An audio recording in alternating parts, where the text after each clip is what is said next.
បាទសូមជម្រាបសួរពុកម៉ែបងប្អូននេះគឺជាសាច់រឿងមួយដែលនិយាយទាក់ទងអំពីភូមិខ្មោចតៃហោងដាច់ស្រយាលមួយកន្លែងដែលស្ថិតនៅភូមិភាគឧត្តរហើយសាច់រឿងនេះក៏រៀងរន្ធត់ខ្លាំងដែរអញ្ចឹងចង់ដឹងដំណើររឿងពេញបែបណាសូមពុកម៉ែបងប្អូនចូលទៅស្ដាប់សាច់រឿងពេញទាំងអស់គ្នានៅពេលនេះពលអមទាំង3នាក់ពួកគាត់ក៏បានប្រកបនៅមុខរបរជួយគូរបស់គាត់គឺជាមុខរបរចាស់របស់ពលអមទាំង3នាក់អញ្ចឹងសម្រាប់ពុកម៉ែបងប្អូនដែលស្ដាប់នៅសាច់រឿងចាស់របស់ពលអមទាំង3នាក់បងប្អូនទាំងអស់គ្នាច្បាស់ជាដឹងហើយថាពលអមទាំង3នាក់នេះគាត់គឺជាឈ្មួញជួយគូព្រោះតែមួយរយៈកាលកន្លងមកនេះគឺខាងប្រទេសថៃគេផ្អាកទិញគោណាមួយគេបិទច្រកផង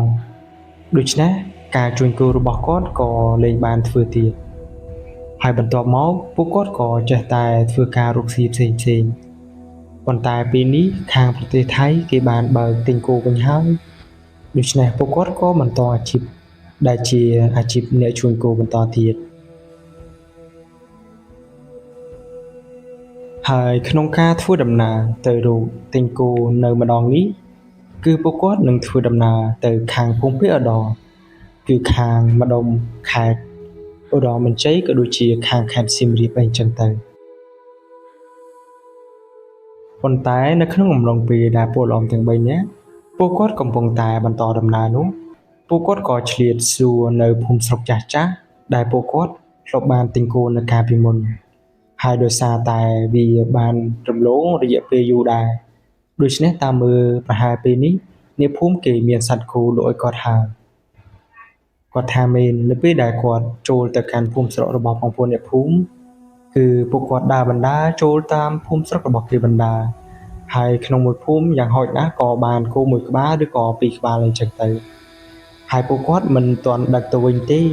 និយាយទៅពលអមទាំង3នាក់គឺពួកគាត់រកទិញគោចាំបានសរុបប្រហែលជា20ឬក៏30ក្បាលហើយពួកគាត់នឹងត្រឡប់មកភូមិស្រុករបស់ពួកគាត់វិញដើម្បីជួលឡានក្របីយន្តដែលជាឡានកែច្នៃរបស់ពូធីបងប្អូនអ្នកភូមិខ្លះដែលជាមួយប្រចាំរបស់ពលអមទាំង3នាក់នៅពេលដែលពួកអ្នកភូមិទាំងអស់នោះគេបានឃើញពលអមទាំង3នាក់ទៅទិញគោរបស់ពួកគេពេលនេះពួកគេម្នាក់ពិតជាសប្បាយចិត្តខ្លាំងណាស់ដោយសារតែខានឃើញពលអមទាំង3នាក់ចូលមកក្នុងភូមិស្រុករបស់ពួកគេជាយូរហើយណាមួយវិញទៀតមិនមែនថាគេមិនមានអ្នកមកទិញគោគេទេប៉ុន្តែបងប្អូនអ្នកភូមិគេរៀងស្ដាយដែរដោយសារតែឈ្មោះដែលគេមកទិញគោនោះគឺគេឲ្យតម្លៃទាបពេកហើយគេចេះតែរងចាំរហូតគឺរងចាំពលអមទាំង3នាក់នេះតែម្ដងព្រោះថាឡំលឿនឡំក្រាក់ហើយនឹងឡំហាំរិននេះនៅពេលដែលពួកគាត់មកទិញគោម្ដងគឺគាត់តែងតែឲ្យតម្លៃខ្ពស់ជាងឈ្មោះដទៃដោយសារតែគាត់យកគោនេះទៅលក់ខាងប្រទេសថៃគឺគាត់មិនបានយកជាលុយកាក់ច្រើននោះទេគឺគាត់យកតម្លៃនៅសមរម្យល្មមសម្រាប់ពួកគាត់ចំណេញតែប៉ុណ្ណោះប៉ុន្តែបើនិយាយពីឈ្មោះផ្សេងទៀតពួកគេឲ្យតម្លៃទាបខ្លាំងណាស់ដោយសារតែគេចង់ចំណេញខ្ពស់ពេកចំណែកអ្នកភូមិគឺគេក៏ដឹងពីតម្លៃសត្វគោរបស់ពួកគេដែរថាវាថ្លៃកម្រិតណាអញ្ចឹងទៅដូច្នេះនៅពេលដែលគេវាយតម្លៃសត្វគោរបស់អ្នកភូមិគឺអ្នកភូមិគេមិនព្រមលក់នៅឡើយហើយពួកគេក៏ចេះតែបដិសេធរហូតដល់ពលអមទាំង3នាក់មកទិញសត្វគោនៅតាមភូមិស្រុករបស់ពួកគេហើយអ្នកភូមិទាំងអស់នោះគេតែងតែលក់សត្វគោរបស់ពួកគេគឺនៅក្នុងមួយភូមិយ៉ាងហោចណាស់ពលអមទាំង3នាក់ពួកគាត់ក៏អាចរកទិញគោបានប្រហែលជា2ទៅ3ក្បាលផងដែរហើយពួកគាត់ចេះតែបន្តដំណើរទៅរហូតគឺទាល់តែចំនួនគោដែលគាត់ទិញនេះគ្រប់ទើបគាត់ត្រឡប់ទៅផ្ទះវិញប៉ុន្តែនៅពេលដែលគាត់បានទិញគោរួចគាត់ក៏បានដើរចាក់ចេញពីផ្ទះរបស់មួយគាត់ហើយនៅពេលដែលគាត់ដើរចេញមកពួកគាត់ក៏បានដើរឆ្លាស់ផ្លូវគ្នាជាមួយនឹងឈ្មួញដូចគ្នាប៉ុន្តែគេមិនមែនជាបងប្អូនខ្មែរឡើយ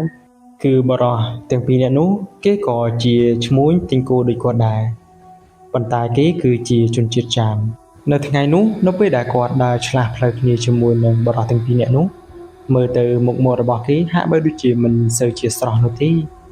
តាមមើលប្រហែលជាបងប្អូនអ្នកភូមិមិនមានបងប្អូនណាគេលក់គោឲ្យបរិះទាំងពីរនាក់នេះឡើយទៅពេលដែលពលអមទាំង3នាក់បានធ្វើដំណើរឆ្លងកាត់នៅមុខគេនោះគឺពួកគាត់ក៏បានមើលទៅចំមុខរបស់ពួកគេបន្តិចដែរ ប៉ុ ប៉ុន្តែពួកគាត់មិនបាននិយាយអ្វីឡើយគឺពួកគាត់ក៏បន្តដំណើរទៅទៀតប៉ុន្តែនៅពេលដែលគាត់ធ្វើដំណើរគឺហួសគេប្រហែលជា50ម៉ែត្របរិសុទ្ធទាំងពីរនាក់នោះគេក៏បានឈោកមើលមកកាន់ពលំទាំង3នាក់តែម្ដងចំណែកពេលនោះដោយសារតែឡំហាំរិនគាត់បានងាកមើលទៅខាងក្រោយគាត់ក៏បានយកដៃកេះខ្នងឡំឌឿនហើយនឹងឡំក្រាក់ហើយនៅពេលនោះពលំទាំងពីរនាក់ក៏បានមើលមកខាងក្រោយដូចគ្នាហើយនៅពេលនេះក្រសែភ្នែកបរិសុទ្ធ3នាក់ជាមួយនឹងបរិសុទ្ធ2នាក់ក៏បានប៉ះគ្នាគឺគេសម្លឹងមើលមកកាន់ផ្ទៃមុខរបស់ពលំទាំង3នាក់ដោយមិនប្រព្រឹត្តភ្នែកឡើយមើលទៅគេហាក់បីដូចជាចង់ស៊ីសាច់ហត់ឈាមពលំទាំង3នាក់យ៉ាងចឹងទាំងដែលពួកគាត់មិនបានធ្វើអ្វីទៅកាន់គេឡើយដោយបងប្អូនទាំងអស់បានដឹងពីអត្តចរិតរបស់ឡំហាំរិនច្បាស់ហើយគាត់ក៏ជាមនុស្សម្នាក់ដែលមានចរិតឆេវឆាវនៅពេលដែលគេសម្លឹងមើលមកកាន់គាត់ដោយមិនប្រព្រឹត្តភ្នែកបែបនេះគឺគាត់សឹងតែដើរទៅសួរបរិសុទ្ធទាំងពីរនាក់នោះនិយាយទៅបើសិនជានិយាយមិនត្រូវគ្នាគឺគាត់វាយបរិសុទ្ធទាំងពីរនាក់នោះតែម្ដងនិយាយទៅឡំហាំរិននេះគាត់ពិតជាឆៅខ្លាំងណាស់នៅពេលនោះកុំតែបានឡំឌឿនហើយនឹងឡំក្រាក់គាត់ជាអ្នកសម្រួលនោះទេកុំអីឡំហាំរិនគាត់ដើរទៅរកគេហើយចំណែកពេលនោះពលំទាំង3នាក់ពួកគាត់ក៏បន្តដំណើរទៅមុខទៀតរីឯបរិសុទ្ធដែលជាជនជាតិចាមទាំងពីរនាក់នោះពួកគេនៅតែបន្តឈោមមើលពលំដែលធ្វើដំណើរនេះគឺពួកគេមិនបានងាកក្រោយឡើយចំណែកពលំទាំង3នាក់ពួកគាត់មិនបានខ្វល់ឡើយបើសិនជាគេមករករឿងប៉ះពាល់ដល់ខ្លួនប្រាណរបស់គាត់ក៏មិននៅស្ងៀមនោះទេលុះពលំទាំង3នាក់ពួកគាត់បន្តដំណើរទៅកាន់ភូមិស្រុកមួយទៀតនៅភូមិនោះគេក៏មានសត្វគោលក់ឲ្យក៏ដូចគ្នាហើយគេក៏តែងតែសួរថាតើបាត់ពលំទៅណាយូរម្ល៉េះហើយពួកគាត់ក៏បាននិយាយតាមដំណើររឿងថាគឺខាងប្រទេសថៃគេផ្អាកទិញគោមួយរយៈដូច្នេះគាត់ក៏មិនមានគោដើម្បីនាំចូលទៅខាងប្រទេសគេឡើយចំណែកបងប្អូនអ្នកភូមិដែលជាមួយប្រចាំរបស់គាត់ទៀតសោតគឺពួកគេម្នាក់ពិតជាស្រឡាញ់និងគោរពទៅកាន់ពលំទាំង3នាក់ខ្លាំងណាស់ជាពិសេសនោះគឺពលំតែងតែឲ្យតម្លៃសត្វគោគេខ្ពស់និយាយទៅពលំទាំង3នាក់ពួកគាត់ធ្វើដំណើរទៅដល់ទីណាក៏មានបងប្អូនអ្នកភូមិគេគោរពស្រឡាញ់ដែរហើយនៅពេលដែលគាត់ឡើងរទេះគោដើម្បីបន្តដំណើរទៅទៀតបងប្អូនអ្នកភូមិដែលជាមួយលក់គោឲ្យគាត់គឺពួកគេចេះតែឲ្យជាដូងឬក៏ត្រីសាច់អីជាដើមអ្នកខ្លះគេយកមិនទាំងរស់ឲ្យគាត់ថែមទៀតផងពលំពេលនោះក៏គាត់មិនបដិសេធនោះដែរដោយសារតែនេះគឺជាទឹកចិត្តរបស់ពួកគេហើយពលំក៏ចេះតែបរទេសគោចូលពីភូមិមួយរំលងដល់ភូមិមួយទៀតគឺគាត់ចេះតែធ្វើដំណើរទៅរហូតលុះមិនយូរប៉ុន្មានពួកគាត់ក៏បានធ្វើដំណើរទៅដល់ខេត្តឧត្តរមានជ័យដែលនៅភូមិភាគឧត្តរនោះដោយតែពុកម៉ែបងប្អូនបានដឹងហើយភាគច្រើនបងប្អូនអ្នកភូមិតែពួកគេចិញ្ចឹមសត្វគោច្រើនភាគច្រើនគឺនៅតែតំបន់វាលស្រែឬក៏តំបន់ភូមិដែលដាច់ស្រយាលតែប៉ុណ្ណោះនិយាយទៅគាត់មិនដែលស្គាល់ផ្លូវនោះទេប៉ុន្តែនៅពេលដែលគាត់ធ្វើដំណើរគឺគាត់តែងតែចំណាំផ្លូវដែលពួកគាត់ធ្វើដំណើរទៅក្រែងលោកថាមកជើងលើក្រោយគឺពួកគាត់នឹងធ្វើដំណើរទៅកាន់ភូមិស្រុកនោះម្ដងទៀតហើយពួកគាត់ចេះតែសួរទៅកាន់អ្នកភូមិថាតើផ្លូវណាដែលមានភូមិស្រុកទៀតហើយអ្នកភូមិដែលគាត់បានសួរនោះគេក៏ចេះតែចង្អុលថានៅទិសខាងលិចឬក៏ទិសខាងកើតដែលមានភូមិប៉ុន្តែគេមិនបានបញ្ជាក់ឡើយថានៅតំបន់នោះវាមានរឿងអ្វីខ្លះអញ្ចឹងទៅចំណែកពួកគាត់ក៏មិនព្រួយបារម្ភនោះទេព្រោះថាពលំទាំង3នាក់គាត់ក៏ជាទាហានជើងចាស់ផងដែរដូច្នេះការទៅរកស៊ីនៅតំបន់ភូមិដាច់ស្រយាលនានាពួកគាត់ក៏មិនខ្លាចអ្វីនោះឡើយបើសិនជាជួបចោលគាត់នឹងដោះស្រាយបញ្ហាដោយខ្លួនឯងព្រោះថាពួកគាត់ក៏ចេះនៅមន្តវិជ្ជាអាគមជាពិសេសនោះគឺឡំហាំរិនគឺគាត់ពិតជាមានវិជ្ជាខ្លាំងណាស់សម្រាប់ទប់ទល់ទៅដល់ពពួកចោលអីអស់ទាំងហ្នឹងលុះមិនយូរប៉ុន្មានពលំពួកគាត់ក៏បានធ្វើដំណើរទៅដល់តំបន់វាលស្រែមួយដែលមានផ្លូវរទេះគោប៉ុន្តែពួកគាត់មិនដឹងនោះទេថានៅផ្លូវខាងមុខមានភូមិរបស់អ្នកស្រុកឬអត់ប៉ុន្តែគាត់ចេះតែគិតថាបើសិនជាមានផ្លូវច្បាស់ជាមានអ្នកភូមិគេធ្វើដំណើរហើយទើបមានផ្លូវបែបនេះ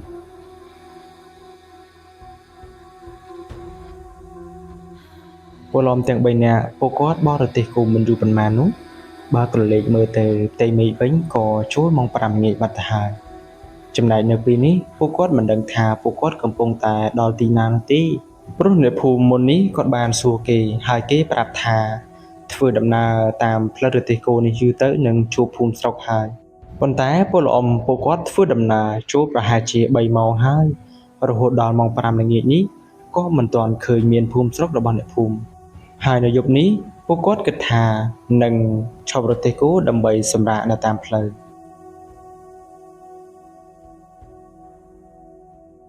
នៅយប់នោះលំដឿននិងលំក្រាក់ពួកគាត់ទាំងពីរនាក់ក៏បានធ្វើពិធីព័ទ្ធសមានៅជុំវិញកន្លែងដែលពួកគាត់សម្រាននោះចំណែកលំ Hammerin ពេលនោះគាត់រៀងឆ្ងល់ដែរដោយសារតែពលលំទាំងពីរនាក់មិនបានប្រាប់គាត់ឡើយលុះនៅពេលដែលលំ Hammerin គាត់បានមកកាត់ភ្លើងមកកាត់អីរួចពលលំទាំង3នាក់ពួកគាត់មកអង្គុយជុំគ្នាហើយទម្លាប់របស់ពលលំទាំង3នាក់ពួកគាត់ក៏មិនភ្លេចឡើយនៅស្រាថ្នាំរបស់លំដឿនគឺពួកគាត់អង្គុយនៅមុខភ្នក់ភ្លើងក៏ដូចជាហូបស្រាបណ្ដាហើយពួកគាត់ក៏ចេះតែអង្គុយជជែកគ្នាពីរឿងដែលជួបពីថ្ងៃមិញលំ Hammerin ពេលនោះគាត់បាននិយាយទៅកាន់ពលអមទាំងពីរនាក់ថាអាពីរនាក់តើពួកឯងទាំងពីរនាក់មានគិតដូចអញទេកាលពីថ្ងៃមិញនៅពេលដែលពួកយើងធ្វើដំណើរនៅតាមប្រទេសគោនោះអញដូចជាមានអារម្មណ៍ថាដូចជាមានមនុស្សដែលគេកំពុងតែសម្លឹងមើលពួកយើងពីក្រោយខ្នងនៅពេលដែលឮសម្ដីរបស់លំ Hammerin គាត់បាននិយាយបែបនេះលំដឿននិងលំក្រាក់ពួកគាត់ក៏នាំគ្នាសើចហើយគាត់ក៏បាននិយាយថាចុំអញទើបតែដឹងហីអញអាក្រក់អញដឹងតាំងពីយូរណាស់មកហើយពេលនោះលំ Hammerin គាត់ក៏បាននិយាយថាចុំពួកឯងទាំងពីរនាក់ដឹងរឿងអីមិនដេចបានជាមិនប្រាប់អញឲ្យដឹងផងហើយពួកឯងទាំងពីរនាក់នៅថ្ងៃនេះមិនដេចបានជាធ្វើពិធីព័ទ្ធសមានៅជុំវិញដែលពួកយើងសម្រាប់ដូច្នេះពេលដែលឮសម្ដីរបស់លំ Hammerin គាត់និយាយបែបនេះលំក្រាក់គាត់ក៏ស្រាប់តែសើចហើយគាត់ក៏បាននិយាយថាមិនឲ្យពួកឯងចងសមាយ៉ាងម៉េចបើពួកអាពីរនាក់ហ្នឹងវាប្រើសុទ្ធតែខ្មោចតៃហងឲ្យមកតាមពួកយើងបែបនេះ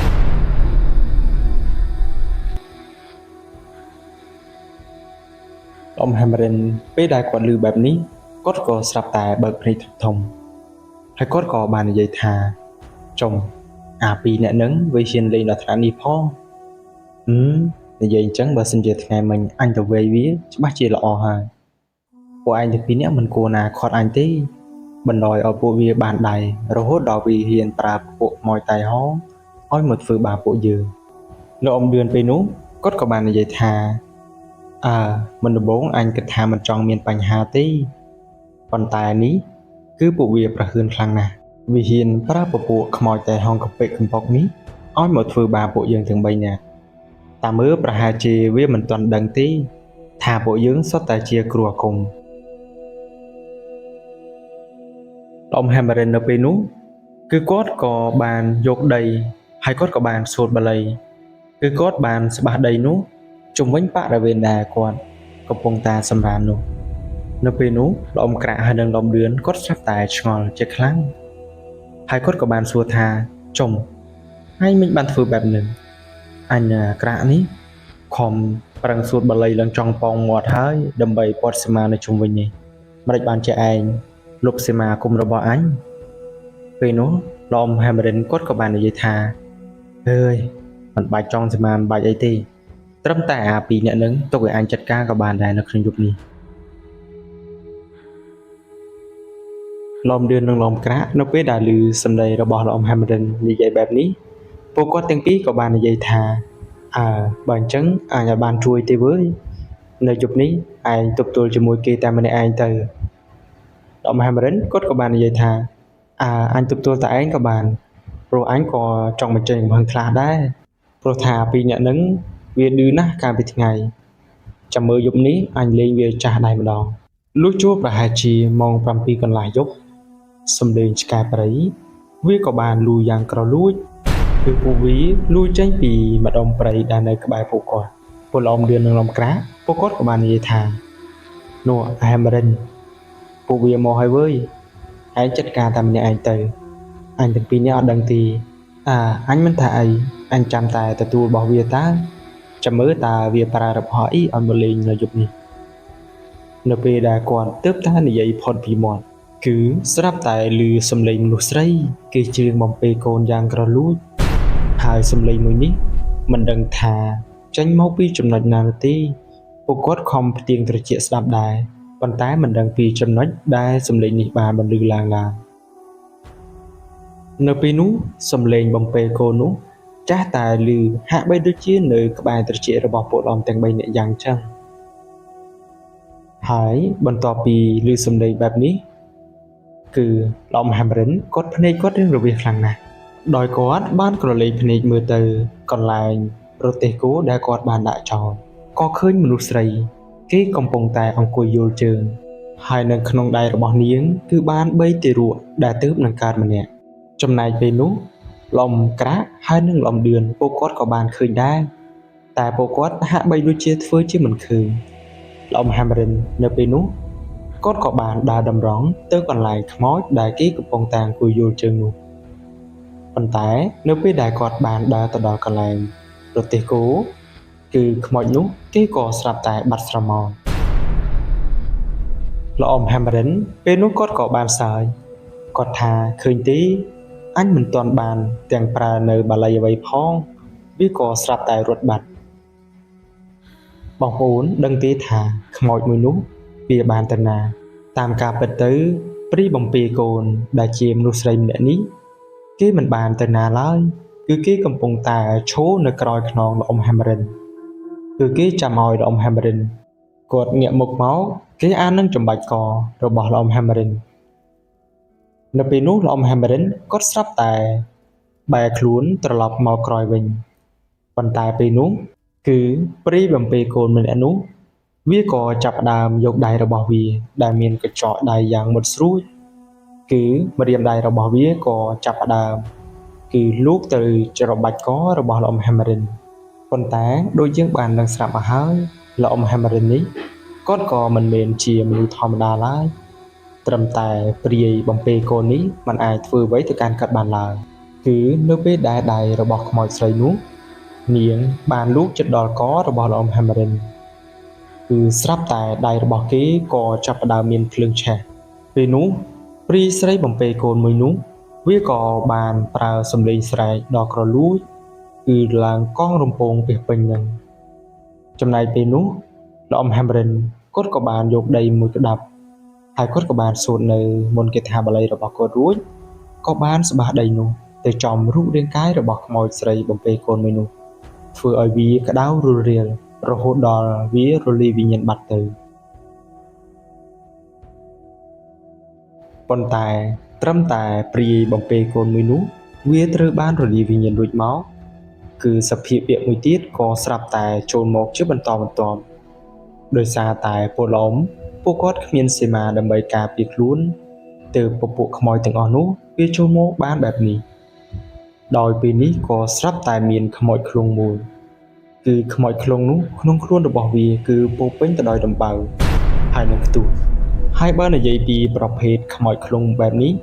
នៅពេលដែលវាបានប៉ះចំខ្លួនប្រាណរបស់អ្នកណាគឺអ្នកនោះ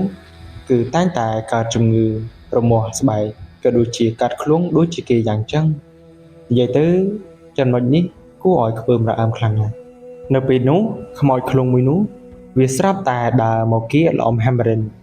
ហើយល្អមហាំរិនពេលនោះគាត់រៀងទល់ច្រកដែរដោយសារតែភ្លាមពេកគាត់មិនបានសូត្របាលីទាន់នោះទេដូច្នេះគាត់ក៏បានដកយកកំបិតជំរាជរបស់គាត់ចេញមកហើយគាត់ក៏បានយកកំបិតនោះចាក់ទៅចំខ្លួនប្រាណរបស់ខ្មោចនោះធ្វើឲ្យវាប្រៀបដូចជាមានអ្វីបានដុតរូបរាងកាយរបស់វាយ៉ាងចឹងគឺឡើងឆេះខ្លួនប្រាណបន្ទាប់មកខ្មោចឃ្លុងមួយនោះវាក៏បានរលាយវិញ្ញាណនៅចំពោះមុខពលអមទាំង3នាក់តែម្ដងអញ្ចឹងបន្ទាប់ពីឡំហាំរិនគាត់បានកម្ចាត់វិញ្ញាណខ្មោចតែហងទាំងពីរនេះបានរួចគាត់ក៏បានក្រឡេកភ្នែកទៅមើលពលអមទាំងពីរនាក់ប៉ុន្តែឡំឌឿននិងឡំក្រាក់ពួកគាត់ហាក់បីដូចជាមើលទៅកាន់កន្លែងទីផ្សេងគឺគាត់ហាក់បីដូចជាធ្វើមិនចាប់អារម្មណ៍ជាមួយនឹងឡំហាំរិនទេនិយាយទៅគឺពលអមទាំងពីរនាក់ពួកគាត់មិនមែនចិត្តដាច់នេះទេប៉ុន្តែគឺឲ្យឡំហាំរិនគាត់ដឹងក៏ដូចជាការតស៊ូខ្លួនឯងណាមួយបើសិនជាឡំហាំរិនគាត់ប្រឈមមុខនឹងគ្រោះថ្នាក់ធំពួកគាត់ក៏មិនឈរអបដៃមើលនោះទេគឺគាត់នឹងលូកដៃជួយ ប៉ុន្តែនេះគេគ្រាន់តែប្រើនៅវិញ្ញាណអន់មកប្រឈមមុខជាមួយនឹងលោកអ៊ំ Hammerin ដូច្នេះទើបពួកលោកអ៊ំទាំងពីរនាក់ពួកគាត់មិនបានលូកដៃជួយណាមួយតាមមើលទៅកម្រិតគ្រូអាគមចាមទាំងពីរនាក់នោះ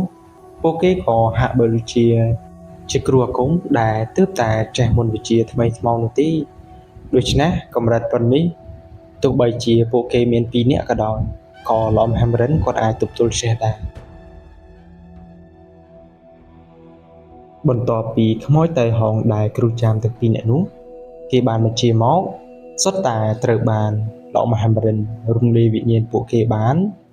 ពេលនេះគេក៏ចាប់ដើមប្រើនៅសត្វអាគមម្ដងប៉ុន្តែកម្រិតអាគមរបស់គេក៏មានកម្រិតដែរដោយគេបានប្រើនៅសត្វកូបារហូតដល់2ក្បាលសត្វកូបាអាគមវាក៏បានបង្ហាញខ្លួននៅចំពោះមុខលោកអ៊ំ Hammerin ប៉ុន្តែពេលនេះលោកអ៊ំ Hammerin គាត់ក៏បានដកយកកំបិតជុំរីគាត់ចេញមកនៅពេលនោះសត្វកូបា2ក្បាលវាក៏បានរត់សម្ដៅមកជួលលោកអ៊ំ Hammerin ប៉ុន្តែលោកអ៊ំ Hammerin គាត់ក៏បានទប់ទល់ដោយគាត់ក៏បានយកកំបិតជុំរីគាត់បានចាក់ទៅចំផ្ទៃដីបន្ទាប់មកផ្ទៃដីនៅពេលនោះវាក៏ចាប់ផ្ដើមប្រហែលជា2ហើយសត្វកូបាទាំង2ក្បាលនៅពេលដែលវារត់មកនោះគឺពួកវាក៏បានធ្លាក់ទៅក្នុងដីប្រេះមួយនោះធ្វើឲ្យគោបានទាំងពីរក្បាលវាមិនអាចឡើងមកវិញរួចឡើយលោកអ៊ំ Hammerin នៅពេលនេះដោយគាត់ក៏ចាប់ផ្ដើមប្រើនៅមន្តវិជ្ជារបស់គាត់ដើម្បីទៅសហគមន៍ជាមួយនឹងគ្រូចាមទាំងពីរនាក់នោះមកម្ដងដោយគាត់ពេលនេះគាត់ក៏បានដកយកនៅខ្នើយជ្រូកព្រៃមួយក៏ដូចជាចង្កូមសត្វខ្លាមួយក្បាលបន្ទាប់មកគាត់ក៏បានសូត្រសាបនៅមន្តវិជ្ជារបស់គាត់ហើយគាត់ក៏បានបោះចង្កូមខ្លាហើយនឹងខ្នើយជ្រូកព្រៃនោះទៅលើដីបន្ទាប់មកសត្វអាគមទាំងពីរក្បាលវាក៏បានបង្ហាញរូបរាងឡើងមកហើយវាក៏បានរត់សម្ដៅទៅទិសដៅខាងលិចពេលនេះពួកគាត់ទើបដឹងថាតាមពិតទៅគ្រូចាមទាំងពីរនាក់នោះគេកំពុងតែធ្វើពិធីនៅទិសខាងលិចដូច្នេះនៅពេលនេះសត្វអាគមរបស់គាត់ក៏បានស្ទុះទៅដល់កន្លែងគេនៅពេលដែលសត្វអាគមរបស់គាត់បានចេញទៅមួយសន្ទុះនៅពេលនោះក៏ស្រាប់តែឮសំឡេងគ្រូចាមទាំងពីរនាក់នោះគេបាននិយាយតាមញៀនមកកាន់ពលអ៊ំទាំង3នាក់ថាបានហើយខ្ញុំឈប់ហើយខ្ញុំសូមចុះចាញ់ហើយដូច្នេះសូមពលបងដកយកសត្វអាគមទៅវិញទៅគឺខ្ញុំគ្រាន់តែសារអាគមទេខ្ញុំគ្មានបំណងលេងដល់អាយុជីវិតឡើយគឺគ្រូអាគមទាំងពីរនាក់នោះគេនិយាយតាមញៀនមកគឺគេនិយាយអង្វរញយដូច្នេះលោកអ៊ំ Hammerin ធ្វើត្បិតតែគាត់មានចរិតឆេវឆាវក៏ពិតមែនប៉ុន្តែគាត់ក៏មិនចិត្តអាក្រក់ណាស់ណាទេនៅពេលដែលឮសំឡេងគេអង្វរកបែបនេះគាត់ក៏បានសូត្រអាគមដើម្បីយកសត្វអាគមរបស់គាត់ទាំងពីរក្បាលត្រឡប់មកវិញហើយមិនយូរប៉ុន្មានសត្វទាំងពីរក្បាលនោះវាក៏បានត្រឡប់ចូលខ្លាចទៅជាចង្កូមខ្លាក៏ដូចជាខ្នើយជ្រូកព្រៃរបស់គាត់ដូចដើមហើយសត្វអាគមនៅយប់នេះគឺខាងលោកអ៊ំ Hammerin គាត់គឺជាអ្នកឈ្នះបន្ទាប់ពីគាត់ឈ្នះភ្លាមគាត់ក៏បានដើរទៅអង្គុយចំពីមុខពលអ៊ំទាំងពីរនាក់ដោយលោកអ៊ំលឿននិងលោកអ៊ំក្រាក់នៅពេលនោះពួកគាត់កំពុងតែអង្គុយហូបស្រានៅពីមុខភ្នក់ភ្លើងបន្ទាប់ពីឃើញសមត្ថភាពរបស់លោកអ៊ំ Hammerin បែបនេះពួកគាត់ទាំងពីរក៏លើកសរសើរថាលោកអ៊ំ Hammerin ខ្លាំងអស្ចារ្យអីចឹងទៅចំណែកពេលនោះលោកអ៊ំ Hammerin គឺគាត់ពិតជាសប្បាយចិត្តខ្លាំងណាស់ហើយគាត់កម្របានឃើញឬក៏ស្ដាប់ឮពាក្យសរសើររបស់ពលអ៊ំទាំងពីរនាក់មកកាន់គាត់ឡើយគឺគាត់ញញឹមញញែមបិទមាត់មិនចិត្តឡើយនៅពេលនោះបន្ទាប់មកពួកគាត់ទាំង3នាក់ក៏បន្តអង្គុយហូបស្រាជជែកគ្នាលេងលុះចូលប្រហែលជាម៉ោង10យប់ពួកគាត់ក៏បានចូលសម្រាករៀងៗខ្លួន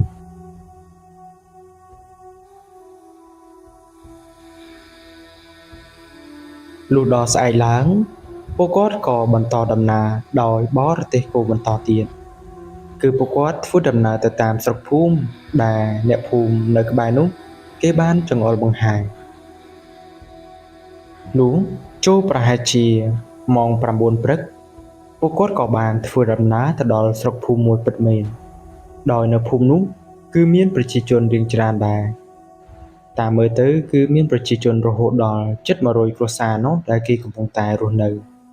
ចំណែកឯសត្វគោសត្វពាហនៈផ្សេងៗគឺមានបងប្អូនអ្នកភូមិគេចិញ្ចឹមច្រើនណាស់ភាគច្រើនបងប្អូនអ្នកភូមិដែលគេនៅតំបន់នោះគឺគេប្រកបមុខរបរធ្វើស្រែចម្ការក៏ដូចជាចិញ្ចឹមសត្វគោឲ្យជាដើមហើយដំណើរទៅលើកនេះគឺជាភូមិទី1ហើយដែលគាត់មិនធ្លាប់បានមកដល់ចំណែកបងប្អូនអ្នកភូមិពួកគេក៏មិនស្គាល់ពីវត្តមានរបស់ពលអមទាំង3នាក់ដូចគ្នាហើយមុននឹងពួកគាត់ចូលទៅដល់ផ្ទះបងប្អូនអ្នកភូមិគឺគាត់មិនភ្លេចនោះទេពីទំនៀមទម្លាប់និយាយទៅទំនៀមទម្លាប់នេះគឺឲ្យតែពួកគាត់ទៅដល់ភូមិណាក៏ដូចគ្នាដែរគឺគាត់តែងតែចូលទៅកាន់ផ្ទះរបស់លោកមេភូមិជាមុនដោយសារនេះគឺជាការធ្វើកិច្ចគោរពទៅដល់ម្ចាស់ដែលគេគ្រប់គ្រងនៅក្នុងភូមិនេះហើយមិនយូរប៉ុន្មានពួកគាត់ក៏បានធ្វើដំណើរទៅដល់ផ្ទះរបស់មេភូមិពិតមែនដោយលោកមេភូមិអ្នកនោះគាត់មានឈ្មោះថាលោកមេភូមិកែនប៉ុន្តែមើលទៅអាយុរបស់គាត់គឺចូលប្រហែលជា65ឆ្នាំហើយលោកមេភូមិកែននៅពេលដែលឃើញពលអមទាំង3នាក់មកបែបនេះពួកគាត់ក៏បាននិយាយរាក់ទាក់តាមរបៀបចាស់បុរាណអីយ៉ាងចឹងទៅហើយពួកគាត់ក៏បាននាំគ្នាអង្គុយហូបតែនៅក្រោមផ្ទះរបស់លោកមេភូមិកែននៅពេលនោះលោកមេភូមិកែនគាត់ក៏បានសួរថាពលអមទាំង3នាក់នេះចូលមកកាន់ភូមិស្រុករបស់គាត់ដើម្បីអ្វីហើយគាត់ក៏បាននិយាយថាគឺគាត់ជាឈ្មួញទិញគោអីចឹងទៅចំណែកលោកមេភូមិកែនគាត់ក៏រៀងសប្បាយចិត្តដែរនៅពេលដែលមានឈ្មួញជួញគោមកទិញគោដល់តំបន់ដាច់ស្រយាលបែបនេះដោយសារតែកាលពីមុននៅពេលដែលអ្នកភូមិរបស់គាត់គេចង់លក់សត្វគោឬក៏លក់សត្វជ្រូកអីគឺពួកបងប្អូនអ្នកភូមិគេត្រូវដឹកសត្វគោទៅលក់ឲ្យឈ្មួញដែលគេនៅភូមិរឿងធំចំណែកឈ្មួញភាគច្រើនគឺគេមិនសូវធ្វើដំណើរមកដល់ភូមិស្រុករបស់គាត់ឡើយដោយសារតែនៅភូមិរបស់គាត់រៀងដាច់ស្រយាលពីគេណាមួយផ្លូវវាមិនសូវស្រួលផងបន្ទាប់មកលោកមេភូមិកែនគាត់ក៏បានលក់សត្វគោប្រហែលជា3ក្បាលឲ្យពលអមទាំង3នាក់ដោយពលអមបានឲ្យតម្លៃរៀងខ្ពស់ណាមួយគាត់ភាគច្រើនលក់សត្វគោអីគឺមិនសូវបានថ្លៃបែបនេះឡើយហើយគាត់ក៏បានណែនាំឲ្យពលអមគឺដើររោងទិញគោតាមផ្ទះរបស់បងប្អូននៅភូមិគាត់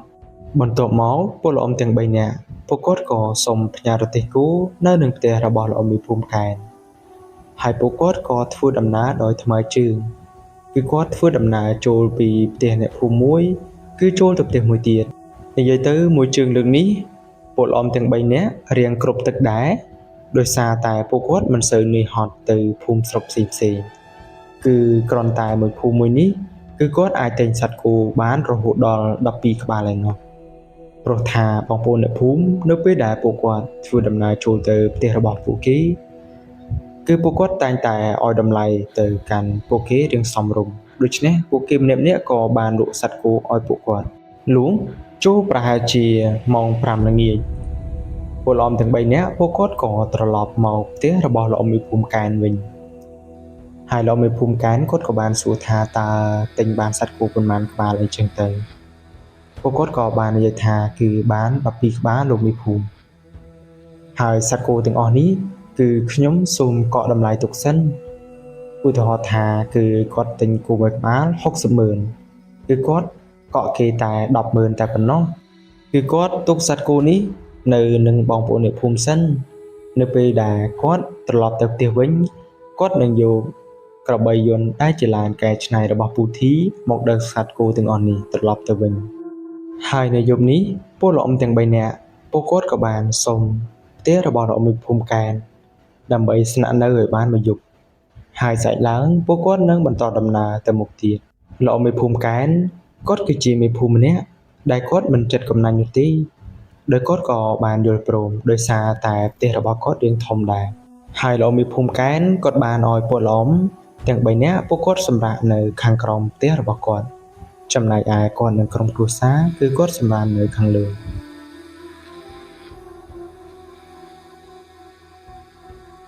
លុះចូលប្រហែលជាម៉ោង7យប់ក៏ស្រាប់តែមានស្ត្រី2នាក់ហើយនិងបុរសម្នាក់ពួកគេក៏បានធ្វើដំណើរយ៉ាងប្រញាប់គឺគេធ្វើដំណើរមកកាន់ផ្ទះរបស់លោកមេភូមិកែននេះឯងនៅពេលដែលគេមកដល់គេក៏បានស្រែកសួរថាតើលោកមេភូមិកែននៅទេ គឺខ្ញុំមានរឿងប្រញាប់ចង់ជម្រាបហើយនៅអំឡុងពេលនោះពលឡំទាំង3នាក់ពួកគាត់កំពុងតែអង្គុយលេងនៅក្រោមផ្ទះរបស់លោកមីភូមិកែដោយសារតែវេលានោះគឺម៉ោងទើបតែ7 យប់តែប៉ុណ្ណោះដូច្នេះពួកគាត់ក៏មិនទាន់បានចូលសម្រាននោះឡើយនៅពេលដែលលោកមីភូមិកែគាត់ចុះពីលើផ្ទះរបស់គាត់ភ្លាមគឺមើលទៅទាំងមុខរបស់ស្ត្រីទាំងពីរនាក់នោះក៏ដូចជាបុរសម្នាក់នោះពួកគេក៏ចាប់ផ្ដើមស្រក់ទឹកភ្នែកមកបណ្ដើរលោកមីភូមិកែនៅពេលដែលឃើញអាការៈរបស់អ្នកទាំង3បែបនេះគាត់ក៏បានសួរទៅកាន់ពួកគេថាតើមានរឿងអីបើមានរឿងអ្វីនិយាយតាមសម្រួលមកមិនបាច់ដល់ថ្នាក់នឹងទេគឺពួកគេក៏ចាប់ផ្ដើមនិយាយព្រមគ្នាគឺពួកគេថានៅពេលនេះកូនរបស់ពួកគេគឺបានបាត់ខ្លួនហើយពួកគេព្យាយាមរកដែរប៉ុន្តែរកមិនទាន់ឃើញទេហើយគេមកនេះចង់ឲ្យលោកមេភូមិកែនទៅជួយតាមរកកូនរបស់គេ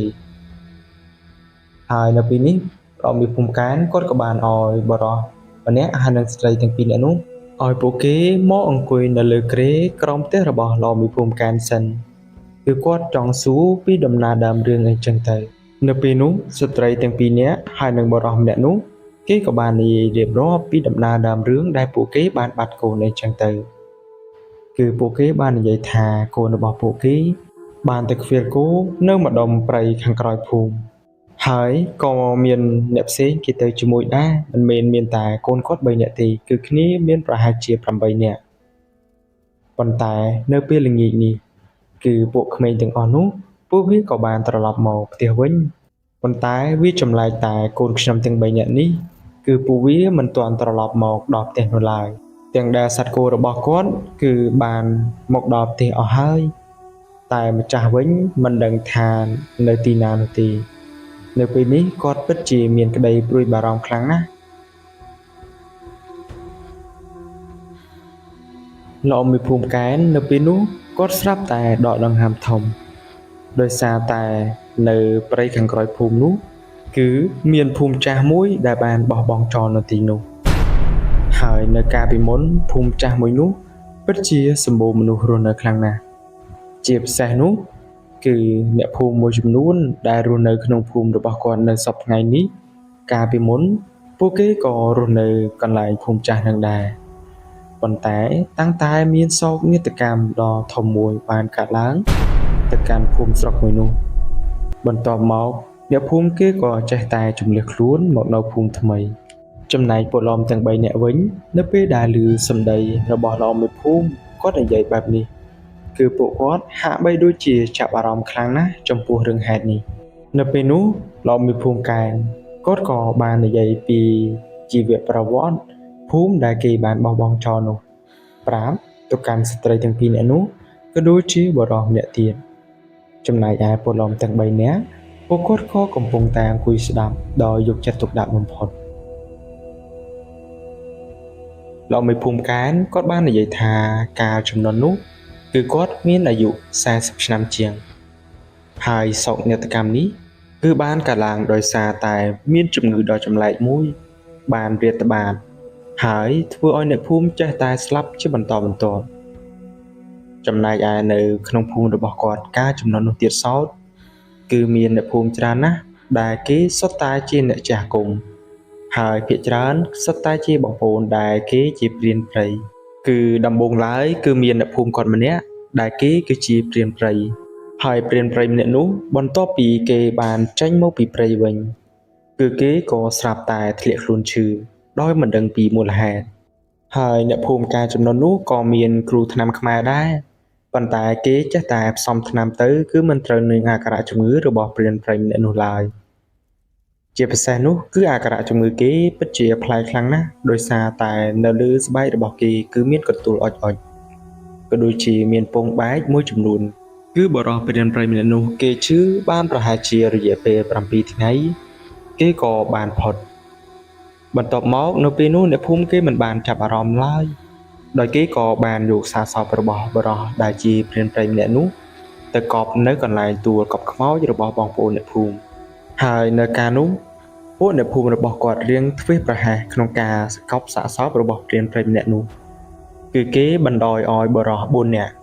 ដែលបរិសុទ្ធទាំង4នាក់នោះ សុទ្ធតែជាបរិះដែលប្រមឹកចំណែកឯក្រុមគ្រួសារនៃសពក៏ដូចជាបងប្អូនអ្នកភូមិនៅពេលដែលគេហែសាកសពទៅដល់កន្លែងទួលខ្មោចរួចគេក៏បានត្រឡប់មកវិញគ្រប់គ្នាដោយបណ្ដោយឲ្យបរិះប្រមឹកទាំង4នាក់នោះគេកប់សាកសពបរិះព្រានព្រៃនោះលុះដល់ពេលយប់ឡើងក៏ស្រាប់តែមានភ្លៀងធ្លាក់មួយមេធំតែម្ដងហើយភ្លៀងធ្លាក់នោះចូលប្រហែលជា2ម៉ោងឯណោះលុះដល់ព្រឹកឡើងបងប្អូនអ្នកភូមិគេក៏បានឃើញសត្វឆ្កែដែលវាបានពំនៅបំណែកសាកសពរបស់មនុស្សបងប្អូនអ្នកភូមិនៅពេលដែលពួកគេបានឃើញសត្វឆ្កែពំនៅបំណែកសាកសពបែបនេះគឺពួកគេម្នាក់ៗក៏ស្រាប់តែបើកភ្នែកធំបន្ទាប់មកក្រុមគ្រួសារនៃសពរបស់ព្រានព្រៃម្នាក់នោះគេក៏បានរត់ទៅកន្លែងទីវាលកប់ខ្មោចមួយនោះនៅពេលដែលគេទៅដល់គេថានៅកន្លែងភ្នូររបស់បរិះព្រានព្រៃម្នាក់នោះគឺភ្នូររបស់គេឡើងរប៉ាត់រប៉ាយហើយសុទ្ធតែក្រញាំរបស់សត្វឆ្កែដែលវាបានកាយក្រុមគ្រួសារនៃសពនៅពេលដែលគេឃើញសភាពភ្នូររបស់សាច់ញាតិគេគឺរប៉ាត់រប៉ាយបែបនេះគេក៏បានខឹងជាខ្លាំងទៅកាន់បរិះទាំង4នាក់ដែលបានកប់សាកសពរបស់សាច់ញាតិគេតាមមើលប្រហែលជាបរិះទាំង4នាក់នោះគេស្រវឹងហើយគេមិនបានកប់សាកសពឲ្យស្រួលបួលណាមួយបូកផ្សំជាមួយនឹងភ្លេងមួយមេធំកាលពីយប់មិញទើបបណ្ដោយឲ្យដីវារៀងធូរទើបសត្វឆ្កែវាមកកកាយភ្នូបែបនេះគឺចាប់តាំងតែពីមានរឿងហេតុនេះបានកើតឡើងមកនៅភូមិរបស់គាត់ក៏ស្រាប់តែមានជំងឺប្លែកៗតែអ្នកភូមិជាច្រើនគេសុទ្ធតែមានជំងឺដូចគ្នាដោយនៅលើស្បែករបស់អ្នកភូមិម្នាក់ៗពោពេញទៅដោយកន្ទួលរមាស់ក៏ដូចជាមានពងបែកថែមទៀតផងចំណែកឯគ្រូខ្មែរដែលនៅប្រចាំភូមិនោះគេក៏ចេះតែផ្សំថ្នាំដាក់រុក្ខជាតិនេះរុក្ខជាតិនោះរហូតប៉ុន្តែមើលទៅអាការៈជំងឺរបស់អ្នកភូមិពីមួយថ្ងៃទៅមួយថ្ងៃគឺកាន់តែធ្ងន់ធ្ងរទៅចំណែកឯអ្នកស្លាប់វិញក៏ចេះតែស្លាប់ជាបន្តបន្ទាប់គឺពីមួយថ្ងៃទៅមួយថ្ងៃជំងឺនេះក៏ចាប់ផ្ដើមរាតត្បាតពាសពេញភូមិស្រុករបស់គាត់តែម្ដងនៅពេលនោះមនុស្សនៅក្នុងភូមិក៏ចេះតែស្លាប់រហូតហើយគ្រូដែលគេផ្សំថ្នាំព្យាបាលទៅកាន់អ្នកជំងឺទាំងអស់នោះគេក៏ឆ្លងជំងឺនេះដូចគ្នាដែរហើយបានតែ7ថ្ងៃក្រោយបរិះដែលជាគ្រូថ្នាំខ្មែរនោះគេក៏បានស្លាប់ហើយនៅក្នុងភូមិរបស់គាត់ទៀតសោតគឺមានតែលោកគ្រូម្នាក់នេះទេដែលគាត់ចេះផ្សំថ្នាំដើម្បីព្យាបាលទៅកាន់អ្នកភូមិប៉ុន្តែគាត់ក៏ត្រូវស្លាប់ទៀតពេលនេះគឺគ្មានគ្រូខ្មែរឡើយណាមួយភូមិគាត់រៀងនៅដាច់ស្រយាលពីភូមិគេផ្សេងផងព្រោះថាភូមិរបស់គាត់នៅជាប់នឹងជាយព្រៃនិយាយទៅត្រឹមតែរយៈពេល2សប្តាហ៍ប៉ុណ្ណោះអ្នកភូមិរបស់គាត់គឺមានសមាជិកប្រហែលជាជិត100គ្រួសារនៅពេលនេះគឺមានមនុស្សស្លាប់រហូតដល់ពាក់កណ្ដាលភូមិឯណោះដូច្នេះបងប្អូនដែលគេនៅរស់គេក៏ចាប់ផ្ដើមផ្លាស់ទីលំនៅដើម្បីទៅនៅកន្លែងភូមិផ្សេងដោយសារតែនៅភូមិនេះបន្តទៀតគេក៏ច្បាស់ជាស្លាប់ដូចជានៅភូមិដទៃទៀតយ៉ាងចឹងហើយពីមួយថ្ងៃទៅមួយថ្ងៃបងប្អូនអ្នកភូមិគេចេះតែរើទីលំនៅចេញពីភូមិនោះរហូតគឺគេរើទីលំនៅមកនៅភូមិរបស់លោកកែនេះឯងចំណែកឯបងប្អូនខ្លះទៀតគឺគេរៀងស្ដាយដីចម្ការរបស់គេដូច្នេះគេក៏ចេះតែព្យាយាមរស់នៅទីនោះបន្តទៀតប៉ុន្តែនៅពេលដែលអ្នកភូមិរបស់លោកកែដែលគេរស់នៅភូមិថ្មីនេះគឺគេបានធ្វើដំណើរទៅក្បែរភូមិនោះនៅពេលនេះនៅភូមិមួយនោះក៏គ្មានមនុស្សដែលរស់រានមានជីវិតទៀតឡើយគឺបងប្អូនមួយចំនួនដែលគេស្ដាយដីចម្ការរបស់គេនោះគឺពួកគេសុទ្ធតែស្លាប់ចោលចឹងនៅទីនោះដោយគ្មានអ្នកកប់ឡើយចំណែកឯសាកសពមនុស្សគឺនៅពាសពេញភូមិតែម្ដងបើនិយាយទៅចាប់តាំងតែពីថ្ងៃនោះមកគឺអ្នកភូមិដទៃទៀតក៏ដោយក៏គ្មានអ្នកភូមិណាគេហ៊ានឈានជើងចូលភូមិចាស់នោះទៀតទេដោយសារតែគេខ្លាចមានជំងឺឆ្លងហើយនៅភូមិចាស់នោះទៀតសោតក៏ត្រូវបានអ្នកភូមិគេបានបោះបង់ចោលហើយគឺគេលែងមានមនុស្សណាដែលហ៊ានទៅរស់នៅទីនោះណាមួយគឺនៅក្នុងភូមិនោះគឺចាប់តាំងតែពីមានសោកនាដកម្មនេះបានកើតឡើងគឺនៅភូមិនោះគឺ គឺមិនដូចជាភូមិមនុស្សដែលធ្លាប់រស់នៅឡើយសភាពភូមិនៅពេលនេះឲ្យតែនៅពេលយប់បងប្អូនអ្នកភូមិដែលគេរើទីលំនៅមករស់នៅភូមិថ្មីនេះឲ្យតែពេលយប់បងប្អូនអ្នកភូមិដែលរស់នៅភូមិថ្មីគេតែងតែឃើញមានពន្លឺភ្លើងដែលបានបំភ្លឺនៅក្នុងភូមិនោះគឺនិយាយទៅហាក់បីដូចជាមានបងប្អូនអ្នកភូមិគេរស់នៅយ៉ាងចឹងទាំងដែលទៀតសោតគឺនៅភូមិនោះគឺមានមនុស្សស្លាប់យ៉ាងរង្គាលនិយាយទៅក៏មានបងប្អូនអ្នកភូមិខ្លះដែលគេបានដើរបាញ់សត្វនៅពេលយប់ហើយមិនដឹងថាមានរឿងហេតុអ្វីទេគេក៏បានបាត់ខ្លួនមួយយប់ចំណែកឯប្រពន្ធរបស់គេវិញនៅពេលដែលប្តីបាត់ខ្លួននេះគេក៏បានប្រាប់ទៅកាន់បងប្អូនអ្នកភូមិឲ្យជួយតាមរកហើយនៅពេលនេះនៅភូមិចាស់នោះក៏រំលងបានប្រហែលជា1ឆ្នាំហើយតាមមើលនៅពេលនេះជំងឺឆ្លងអីអស់ទាំងនឹងក៏បានសាបរលាបហើយបងប្អូននៅភូមិគេនៅពេលដែលបានឮសម្ដីស្ត្រីម្នាក់នេះគេអង្វរករបែបនេះពួកគេក៏បាននាំគ្នាជួយចេញទៅតាមរកប៉ុន្តែគេបានដើរក្រវ៉ានៅជុំវិញនោះអស់ហើយក៏មិនឃើញពីវត្តមានរបស់ប្តីរបស់ស្ត្រីនោះឡើយស្ត្រីម្នាក់នោះនៅពេលដែលគេរកប្តីគេមិនឃើញបែបនេះគឺគេបានរកជុំវិញនោះអស់ហើយនៅសល់តែចំណុចដែលនៅក្នុងភូមិចាស់នោះប៉ុណ្ណោះដែលគេមិនទាន់បានទៅរកបន្ទាប់មកស្ត្រីដែលជាប្រពន្ធគេក៏បានអង្វរករទៅកាន់អ្នកភូមិឲ្យជួយចូលទៅតាមរកប្តីរបស់គេនៅក្នុងភូមិចាស់នោះផងបងប្អូនអ្នកភូមិនៅពេលដែលគេឮបែបនេះគឺគេគ្មានអ្នកណាហ៊ានចូលទៅឡើយប៉ុន្តែដោយសារតែស្ត្រីម្នាក់នោះគេយំអង្វរករខ្លាំងពេកដូច្នេះអ្នកភូមិគេក៏ព្រមជួយទៅតាមប្តីរបស់នាងហើយនៅពេលនោះគឺជាពេលថ្ងៃទេចំណែកឯបងប្អូនអ្នកភូមិមួយចំនួនគឺគ្នាប្រហែលជា10នាក់ជាងនៅពេលដែលគេបានចូលទៅក្នុងភូមិចាស់នោះគឺសភាពនៅក្នុងភូមិនោះគឺមានការបាក់បែកផ្ទះសម្បែងជាខ្លាំងផ្ទះខ្លះក៏មានវល្លិវារំពាត់អីចឹងទៅគឺសភាពផ្ទះនៅពេលនេះគឺពោពេញទៅដោយព្រៃដែលវាបានលុកលុយអស់ហើយ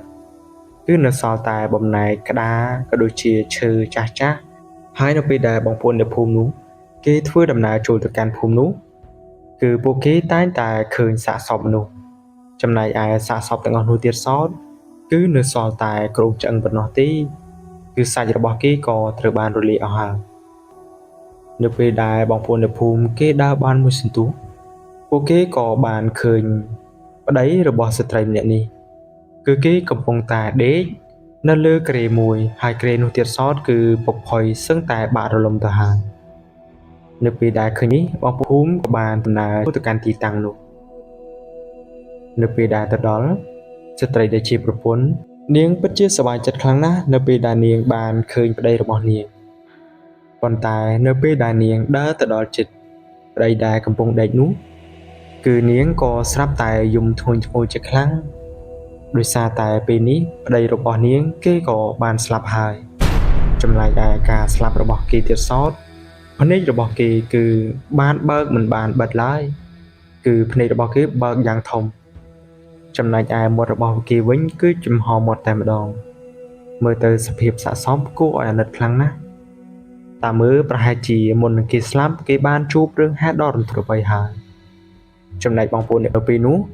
មិនបណ្ដោយនេះយូរឡើយគេក៏ចាប់ស្ត្រីម្នាក់នោះក៏ដូចជាបានយកសាកសពប្តីរបស់គេយកចូលទៅកាន់ភូមិរបស់គេវិញហើយរឿងហេតុនេះក៏ចេះតែបន្តកើតមានជាបន្តបន្ទាប់និយាយទៅយូរគឺមានម្ដងគឺមានអ្នកភូមិគាត់បាត់ខ្លួនអីចឹងទៅប៉ុន្តែឲ្យតែពេលគេទៅរកគឺគេតែងតែទៅរកឃើញជានិច្ចប៉ុន្តែអ្នកភូមិទាំងអស់នោះពួកគេតែងតែស្លាប់គឺមិនមានអ្នកណាគេរស់រានមានជីវិតឡើយគឺលោកមេភូមិកែនគាត់និយាយប្រាប់តែត្រឹមប៉ុណ្ណេះទេបន្ទាប់មកគាត់ក៏បានអង្គុយដកដង្ហើមធំដោយគាត់បាននិយាយថាតាមមើលទៅក្មេងប្រុសទាំង3នាក់នោះដូចជាមិនសូវជាមានសង្ឃឹមទេព្រោះថាមនុស្សដែលបានបាត់ខ្លួនភាគច្រើនគឺសុទ្ធតែស្លាប់ទាំងអស់ចំណែកឯស្ត្រី2នាក់ក៏ដូចជាបរិសម្នាក់នោះនៅពេលដែលគេស្ដាប់សម្ដីរបស់លោកមេភូមិកែនរួចមកពួកគេម្នាក់ហាក់បីដូចជាមិនមានកម្លាំងកំហែងទៀតឡើយគឺពួកគេនៅពេលនោះក៏បានអង្គុយផ្អែក សសរផ្ទះរបស់លោកមេភូមិកែនមើលទៅគេហាក់បីដូចជាអស់សង្ឃឹមខ្លាំងនៅពេលនោះលោកអ៊ំក្រាក់ហើយនិងលោកមហាម៉ារិនគាត់បានសម្លឹងមើលទៅកាន់ផ្ទៃមុខរបស់លោកឌឿនដែលគាត់កំពុងតែអង្គុយយ៉ាងស្រងោតស្ងាត់គឺគាត់អង្គុយមើលទឹកមុខស្ត្រីទាំងពីរនាក់នោះក៏ដូចជាបុរសម្នាក់នោះហើយលោកអ៊ំទាំងពីរនាក់នៅពេលដែលឃើញមិត្តភ័ក្តិកំពុងតែមានអាការៈស្រងោតស្ងាត់បែបនេះពួកគាត់ក៏បានយល់ពីអារម្មណ៍មិត្តភ័ក្តិព្រោះថាមនុស្សដូចជាលោកឌឿននេះនិយាយទៅឲ្យតែមានអ្នកភូមិណាគេមានទុក្ខលំបាកអីគឺគាត់មិនដែលឲ្យដៃឈោមមើលឡើយគឺគាត់តែងតែជួយជានិច្ចឲ្យតែរឿងដែលគាត់អាចធ្វើបានគាត់នឹងជួយឲ្យអស់ពីកម្លាំងកាយចិត្តរបស់គាត់នៅអំឡុងពេលនោះលោកអ៊ំទាំងពីរនាក់ពួកគាត់បានយកដៃទះស្មាទៅកាន់លោកឌឿនបន្ទាប់មកគាត់បាននិយាយថាបើសិនជាចង់ជួយគេក៏ជួយទៅអញទាំងពីរនាក់ក៏ព្រមជួយដូចគ្នាលោកឌឿននៅពេលនោះគាត់ក៏បាននិយាយទៅកាន់លោកមេភូមិកែនថាក្មេងប្រុសទាំង3នាក់នោះពួកគេមិនទាន់ស្លាប់ទេលោកបងនៅពេលដែលលោកមេភូមិកែនបានឮសម្ដីរបស់លោកឌឿនក៏ដូចជាស្ត្រី2នាក់ហើយនិងបុរសម្នាក់នោះគេបានឮបែបនេះពួកគេក៏ស្រាប់តែស្ទុះមកអង្គុយក្បែរលោកឌឿនគឺពួកគេបានសួរថាតើធ្វើម៉េចបានជាលបងដឹងតើបងចេះមែនទេបន្ទាប់មកលោកមេភូមិកែនក៏បានសួរថាបើសិនជាលោកប្អូនចេះសូមលោកប្អូនជួយដល់កូនរបស់ពួកគេផងមើលទៅពួកគេគួរឲ្យអាណិតណាស់ចំណែកនៅពេលនោះលោកឌឿនក៏បាននិយាយថាគឺគាត់មិនជាចេះអីខ្លាំងណាស់ណាទេគឺគាត់ចេះតែបន្តិចបន្តួចប៉ុណ្ណោះប៉ុន្តែតាមដែលគាត់រាប់ដៃរាប់ជើងគុនមើលជោគជតារិស័យរបស់ក្មេងប្រុសទាំង3នាក់នោះគឺគាត់បានដឹងថាគឺពួកគេមិនទាន់បានស្លាប់ទេប៉ុន្តែបើសិនជាយើងមិនដោយដល់ថ្ងៃស្អែកនោះខ្ញុំមិនធានាឡើយថាពួកក្មេងទាំង3នាក់នោះគេនៅរស់ស្ត្រី2នាក់នោះហើយនិងបុរសម្នាក់នោះនៅពេលដែលគេឮលោកឌឿននិយាយបែបនេះគឺពួកគេស្រាប់តែមានសេចក្តីសង្ឃឹមឡើងវិញបន្ទាប់មកពួកគេក៏បានលើកដៃសំពះក៏ដូចជាក្រាបថ្វាយបង្គំទៅកាន់លោកឌឿនដោយពួកគេបាននិយាយថាសូមលោកគ្រូជួយដល់កូនខ្ញុំផងគឺខ្ញុំស្រឡាញ់កូនខ្ញុំខ្លាំងណាស់និយាយទៅគឺគេសំពះបណ្ដាទឹកភ្នែករបស់គេក៏ចាប់ផ្ដើមហូរបណ្ដាស្ថានភាពនៅពេលនេះលោកឌឿនគាត់ពិតជាអាណិតទៅកាន់ពួកគេខ្លាំងណាស់ដូច្នេះគាត់ក៏បាននិយាយថាមិនអីទេខ្ញុំនឹងព្រមជួយប៉ុន្តែតើអ្នកទាំង3នាក់ហ៊ានធ្វើដំណើរចូលទៅកាន់ភូមិចាស់នោះទេហើយបើនិយាយទៅបើសិនជាពឹងខ្ញុំជាគ្រូអាគមនេះខ្ញុំក៏មិនសូវជាហ៊ានធានានោះឡើយថាអាចនាំពួកគេត្រឡប់មកវិញប៉ុន្តែបើសិនជាយកអ្នកទាំង3នាក់ទៅគឺអាចមានសង្ឃឹមដោយសារតែនេះគឺជាសាច់ឈាមរបស់អ្នកទាំង3ណាមួយគឺពឹងតែលើគុណមេដាបៃតាផងពេលនោះពួកគេទាំង3នាក់ក៏បានសួរថាតើយើងត្រូវធ្វើដំណើរទៅទាំងយប់នេះតើមែនទេ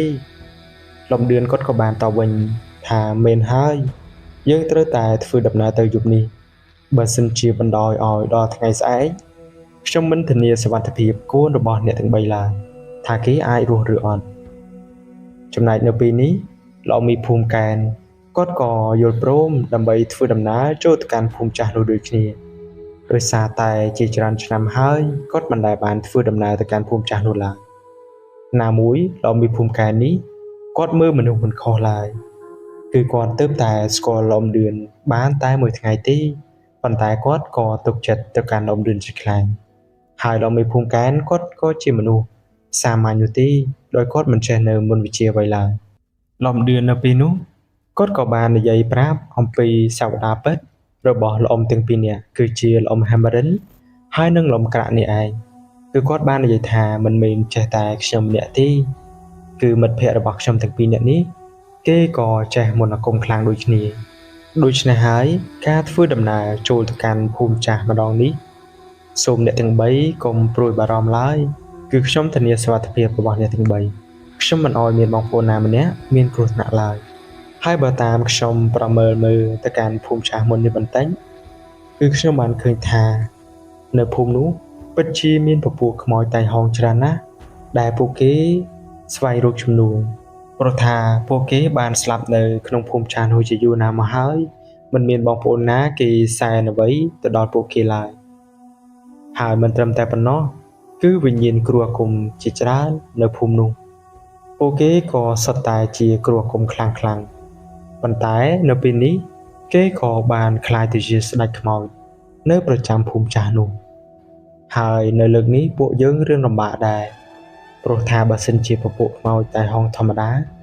គឺពួកយើងមិនមានអ្វីលំបាកឡើយប៉ុន្តែនេះគឺជាខ្មោចគ្រូអាគមនោះនៅពេលនោះពួកគាត់ទាំងអស់គ្នាក៏ចាប់ផ្ដើមធ្វើដំណើរទៅកាន់ភូមិចាស់មួយនោះដើម្បីស្វែងរកក្មេងប្រុសទាំង3នាក់លុះពួកគាត់ធ្វើដំណើរមិនយូរប៉ុន្មាននោះក៏បានទៅដល់ភូមិចាស់មួយនោះតែម្ដង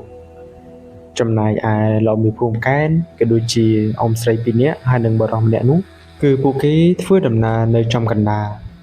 ចំណែកនៅខាងមុខអ្នកនាំផ្លូវគឺជាលំឌឿនហើយអ្នកនៅក្រោយគឺជាលំក្រាក់ហើយនិងលំហាំរិនគឺគ្រាន់តែពួកគាត់ទៅដល់ភូមិនោះភ្លាមសំឡេងឆ្កែព្រៃវាក៏បានលូដល់ក្រលួចបូកផ្សំជាមួយនឹងអាកាសធាតុរឿងត្រជាក់ផងដូច្នេះធ្វើឲ្យពួកគាត់ទាំងអស់គ្នាហាក់បីដូចជាមានការភ័យខ្លាចបន្តិចប៉ុន្តែសម្រាប់ពួកល្អំទាំង3នាក់វិញគឺពួកគាត់មិនមានការអ្វីចម្លែកចិត្តឡើយដោយសារតែហេតុការណ៍ទាំងអស់នេះគឺពួកគាត់បានឆ្លងកាត់ជាញឹកញាប់ណាស់ទៅហើយគាត់ថានៅភូមិចាស់នោះកាលពីថ្ងៃគឺសភាពផ្ទះគឺមានសភាពទ្រុឌទ្រោមក៏ដូចជាបាក់បែកស្ទើរតែទាំងស្រុងប៉ុន្តែនៅពេលដែលពួកគាត់ធ្វើដំណើរមកដល់ពេលយប់នេះគឺមើលទៅផ្ទះនីមួយៗគឺពោពេញទៅដោយពន្លឺភ្លើងចង្កៀងនិយាយទៅហាក់បីដូចជាមានភូមិមួយដែលគេកំពុងតែមានអ្នកភូមិជាច្រើនកំពុងរស់នៅយ៉ាងចឹងចំណែកឯលោកមានភូមិកែនក៏ដូចជាស្ត្រីទាំងពីរនាក់នោះពួកគាត់ហាក់បីដូចជាមានការចម្លែកចិត្តជាខ្លាំងនៅពេលនេះពួកគាត់បែងចែកមិនដាច់ឡើយថានៅភូមិនេះជាមនុស្សរស់នៅឬក៏ខ្មោចរស់នៅអីចឹងទៅដោយសារតែមើលទៅការតុបតែងខ្លួនក៏ដូចជាផ្ទះនីមួយៗហាក់បីដូចជាមនុស្សពិតយ៉ាងចឹងប៉ុន្តែសម្រាប់គ្រូអាគមដូចជាលំឌឿនលំក្រាក់ហើយនិងលំហាំរិននេះនៅពេលដែលពួកគាត់មើលទៅមិនដូចភ្នែករបស់លោកមានភូមិកែនហើយនិងស្ត្រីទាំងពីរនាក់នោះឡើយគឺគាត់មើលទៅក៏ឃើញថាអ្នកដែលនៅលើផ្ទះទាំងអស់នេះគឺអ្នកខ្លះគេមិនមានក្បាលហើយអ្នកខ្លះគឺដាច់ដៃដាច់ជើងអីចឹងទៅបើចំណែកខ្មោចខ្លះវិញគឺសល់តែពាក់កណ្ដាលខ្លួនទេនេះដោយសារតែគាត់គឺជាគ្រូអាគមដូច្នេះគាត់អាចមើលឃើញទាំងអស់ចំណែកឯលោកមានភូមិកែនក៏ដូចជាអ្នកភូមិទាំង3នាក់នេះពួកគេមើលទៅឃើញថាជាមនុស្សធម្មតាប៉ុណ្ណោះនិយាយទៅនៅពេលដែលពួកគាត់ធ្វើដំណើរចូលទៅកាន់ភូមិចាស់នោះគឺខ្មោចដែលនៅលើផ្ទះទាំងអស់នោះពួកគេសុទ្ធតែសម្លឹងមើលមកកាន់ពួកឡំទាំងអស់គ្នានិយាយទៅគឺពួកខ្មោចទាំងអស់នោះគឺពួកវាសម្លឹងមើលដោយមិនដាក់ភ្នែកឡើយលុះពួកឡំទាំងអស់គ្នាពួកគាត់ចេះតែបន្តដំណើរទៅមុខទៀតហើយមិនយូរប៉ុន្មាននោះពួកគាត់ក៏បានទៅដល់កណ្ដាលភូមិតែម្ដងអំឡុងពេលដែលពួកគាត់ធ្វើដំណើរទៅដល់កណ្ដាលភូមិនោះពួកគាត់ទាំងអស់គ្នាក៏ស្រាប់តែឃើញវងមនុស្សជាច្រើន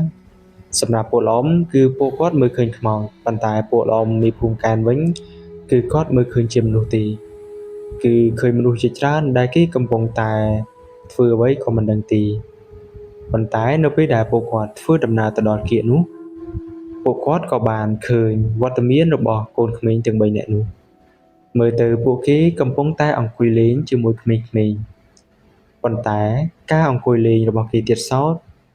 គឺពួកគេទាំង3នាក់មិនបានបើកភ្នែកឡើយគឺពួកគេលេងមិនដាគឺបិទភ្នែកមិនដាមិនដឹងថាពួកគេកំពុងតែគិតអ្វីនោះទេតាមមើលប្រហែលជាត្រូវមន្តសណ្ដំរបស់ពួកខ្មោចដែលនៅភូមិនេះនៅអំឡុងពេលដែលវងមនុស្សទាំងអស់នោះគេបានឃើញវត្តមានរបស់ពលអមទាំងអស់គ្នាគឺពួកគេក៏ចាប់ផ្ដើមបែរមុខមើលមកកាន់ពួកគាត់ចំណែកនៅពេលនោះពួកគាត់ក៏បានក្រឡេកមើលទៅខាងលើផ្ទះមួយដែលមើលទៅផ្ទះនោះរាងធំគួរសមដែរហើយផ្ទះនៅចំកណ្ដាលភូមិតែម្ដងនៅពេលដែលគាត់ក្រឡេកមើលទៅក៏ឃើញថាមានបុរសម្នាក់ចំណែកបុរសម្នាក់នោះ គឺមុខមាត់របស់គេគឺមិនដឹងថាជាមនុស្សមុខយ៉ាងម៉េចឡើយដោយសារតែមុខរបស់គេនៅពេលនេះគឺសុទ្ធតែជាក្រុងឆ្អឹងខ្មោចប៉ុណ្ណោះប៉ុន្តែមានតែលោកមីភូមិកែនទេដែលគាត់មើលឃើញគេជាមនុស្សដូច្នេះគាត់ក៏បានស្គាល់ថាគេគឺជាគ្រូហៀងហើយគ្រូហៀងនេះគេពីមុនគេគឺជាគ្រូអាគមដែលនៅប្រចាំភូមិចាស់មួយនេះគឺមានតែលោកមីភូមិកែនទេដែលគាត់បានស្គាល់នៅពេលនោះគ្រូហៀងម្នាក់នោះគេក៏ចាប់ផ្ដើមឈូហើយគេក៏បានចង្អុលមុខមកកាន់ពួកល្អំទាំងអស់គ្នាជាពិសេសនោះគឺគេចង្អុលមុខទៅកាន់ឡំឌឿនដោយសារតែគេក៏ដឹងដែរថាឡំឌឿនឡំក្រាក់ហើយនឹងឡំហាំរិននេះគឺជាគ្រូអាគមណាមួយគេក៏ដឹងថាពួកគាត់មកនេះគឺមកដើម្បីរំដោះក្មេងទាំង3នាក់នេះដល់ពេលដែលគេកំពុងតែចង្អុលមុខនោះគេក៏ចាប់ផ្ដើមនិយាយថាពួកឯងទាំង3នាក់នេះជាអ្នកណាគេហើយមកពីណាមិនដេចបានជាហ៊ានឈឺឆ្អាលរឿងរបស់យើងប្រយ័ត្នស្លាប់ចោលឆ្អឹងនៅទីនេះណាគឺគេនិយាយបែបនេះតែម្ដងនៅពេលនោះលោកមហាមរិនគាត់បានដើរមកហើយគាត់បាននិយាយថាគឺគេមិនមែនឈឺឆ្អាលទេហើយខ្មោចត្រូវរស់នៅដោយខ្មោចទៅហើយចាំបាច់អីទៅដល់ថ្នាក់យកក្មេងប្រុសទាំង3នាក់នេះដឹងទេថាម្ដាយឪពុកគេគឺខូចចិត្តដល់កម្រិតណាគេក៏ចេះស្រឡាញ់កូនចៅគេដូចគ្នា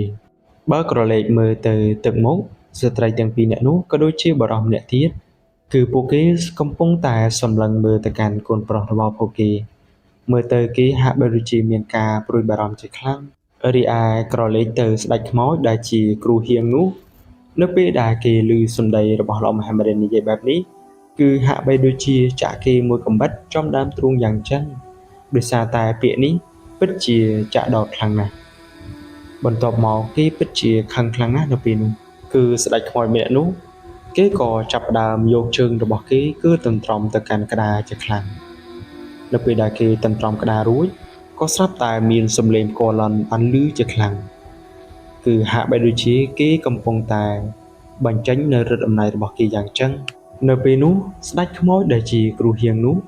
គេក៏ចាប់ផ្ដើមបញ្ជាឲ្យបរិវាររបស់គេដែលជាពពួកខ្មោចតៃហុងនេះឲ្យមកចាត់ការពួកល្អំទាំងអស់គ្នានិយាយទៅនៅពេលនោះគឺមានវិញ្ញាណខ្មោចច្រើនខ្លាំងណាស់ដែលពួកវាកំពុងតែធ្វើដំណើរមកកាន់វងពួកល្អំទាំងប៉ុន្មានអ្នកនេះមើលទៅមានអ្នកខ្លះគឺគេហោះហើយមានអ្នកខ្លះទៀតគឺគេដើរកាន់ក្បាលមកតែម្ដងនិយាយទៅសុទ្ធតែជាពពួកខ្មោចតៃហុង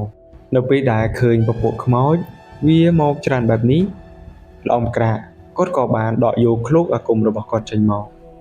ហើយគាត់ក៏បានសូត្រសែបមន្តអាគមរបស់គាត់ហើយឃ្លោកអាគមដែលមានទំហំត្រឹមតែប៉ុនមេជើងរបស់មនុស្សទេនៅពេលដែលល្អំក្រាក់គាត់បានសូត្របាលីរបស់គាត់រួចគាត់ក៏បានឲ្យឃ្លោកនោះហោះទៅលើអាកាសបន្ទាប់មកឃ្លោកអាគមរបស់ល្អំក្រាក់វាក៏ចាប់ដើមរីកធំឡើងរីករហូតដល់ធំប៉ុនពីងឯណោះហើយឃ្លោកអាគមរបស់គាត់គឺវាក៏កំពុងតែស្រូបទាញនៅវិញ្ញាណពពួកខ្មោចតៃហុងទាំងអស់នេះចូលទៅកាន់ឃ្លោកមួយនេះគឺត្រឹមតែ2នាទីទេឃ្លោកអាគមរបស់ឡំក្រាក់ស្រូបយកនៅវិញ្ញាណពពួកខ្មោចតៃហុងដែលនៅក្នុងភូមិនេះគឺស្រូបយកតតែអស់ហើយនៅពេលនេះគឺសល់តែវិញ្ញាណដែលជាស្ដេចខ្មោចគ្រូហៀងនេះទេដោយសារតែគេគឺជាគ្រូអាគមហើយនៅពេលដែលគេស្លាប់ទៅ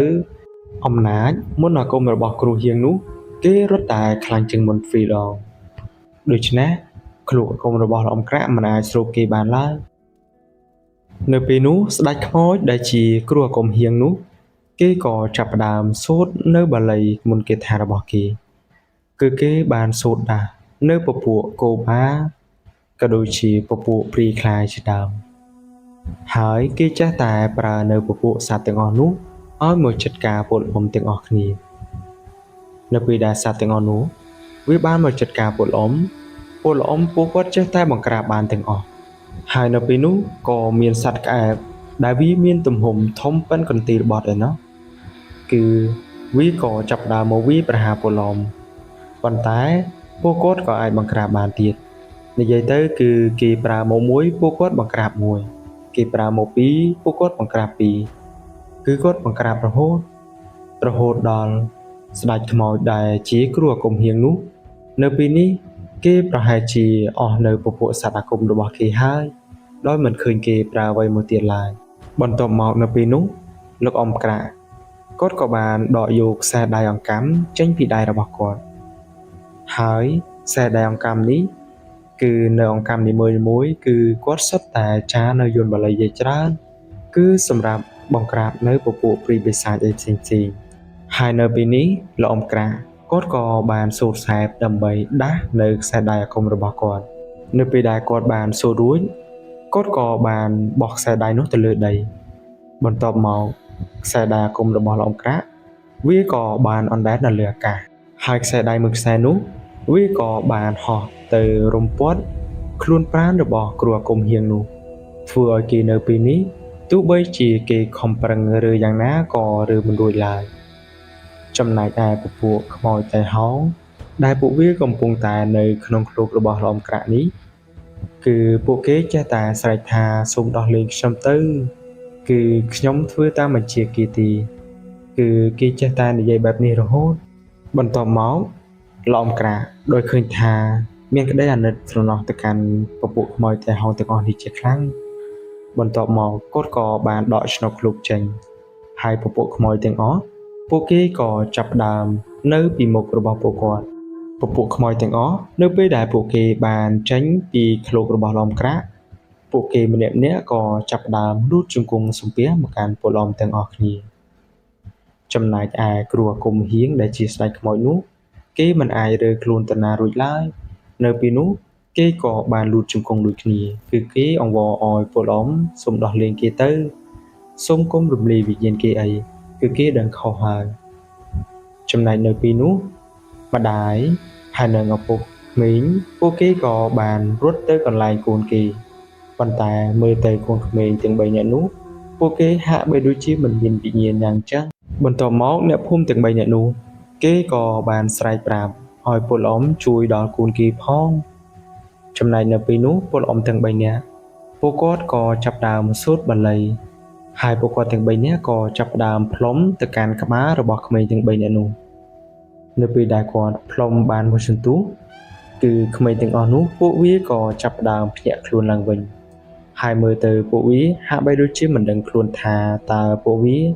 មកដល់ទីនេះតាំងតែពីពេលណាទេហើយពួកវានៅពេលនោះពិតជាខ្លាចខ្លាំងណាស់ពួកវាចេះតែអោបទៅកាន់ម្ដាយហើយនិងឪពុករបស់ពួកគេចំណែកក្រឡេកមើលមកកាន់ពពួកខ្មោចតៃហោងនេះវិញ